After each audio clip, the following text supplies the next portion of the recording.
नमस्कार, जय भीम। मैं उमेश करुणा और आप देख रहे हैं बहुजन हलचल।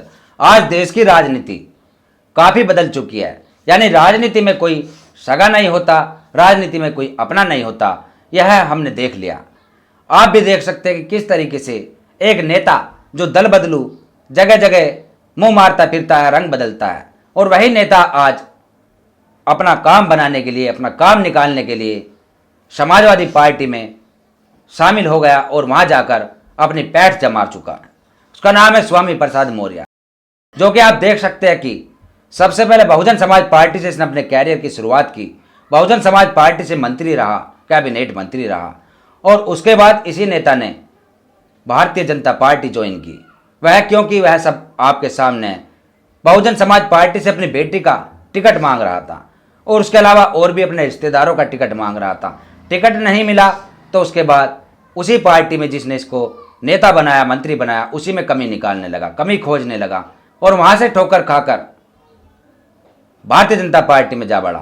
भारतीय जनता पार्टी में इसने 5 साल पूरे मलाई खाई, मंत्री रहा, और 5 साल तक इसके मुंह से कोई एक आवाज नहीं निकली जुर्म के खिलाफ, जातिवाद के खिलाफ, या जो आज ये एजेंडा लेकर चल रहे हैं कि जातिगत जनगणना हो, उसके खिलाफ भी कोई इसके मुंह से एक शब्द नहीं निकला। और आज भारतीय जनता पार्टी से ठोकर खाकर समाजवादी पार्टी में ये जा बढ़ा। समाजवादी पार्टी में जाने के बाद इसने सोचा कि कैसे सुर्खियां बटोरी जाए, कैसे इसमें अपना माहौल खड़ा किया जाए कि 2024 के जो लोकसभा चुनाव होंगे उसमें मुझे टिकट मिले, ज़्यादा से ज़्यादा टिकट मिले, मेरी भागीदारी ज़्यादा हो, क्योंकि टिकट का ही खेल है, इसमें टिकट का ही ये लालची है। और इसके बाद इसने सोचा कि कैसे अपने नंबर बढ़ाए जाए। तो जो बिहार के शिक्षा मंत्री, जिनका नाम है चंद्रशेखर यादव, अभी पिछले दिनों वह सुर्खियों में बने। उन्होंने रामचरितमानस का एक दोहा, वह रामचरितमानस की चौपाई के ऊपर एक टिप्पणी कर दी जो जायज़ थी, और उस टिप्पणी को करने के बाद वह विवादित हुए। उनकी जीभ काटने की बात की गई, संतों द्वारा उनकी गर्दन काटने की बात की गई, और वह शांत हो गया मामला। और उसी में यह कूद पड़ा।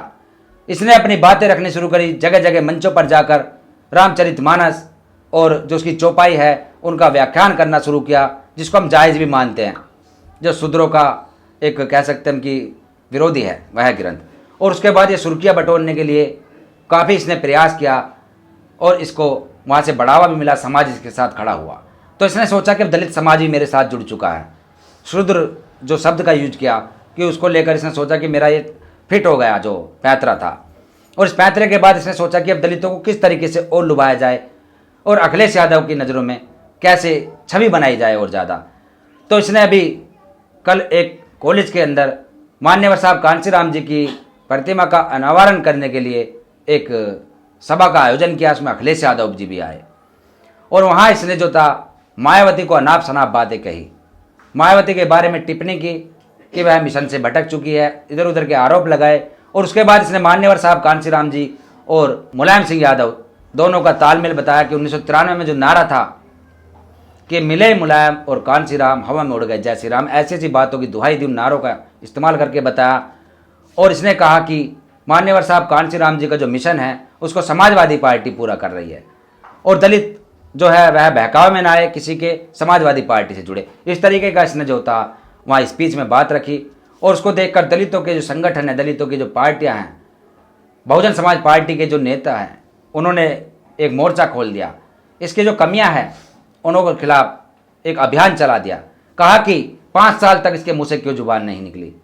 जब 5 साल ये भारतीय जनता पार्टी में नेता बनकर रहा, मलाई खाता रहा, तब क्यों उसको याद नहीं आया जातिगत जनगणना, ओबीसी की जनगणना। और यही अखिलेश यादव जब सरकार में थे, क्यों उन्होंने ओबीसी जनगणना नहीं कराई।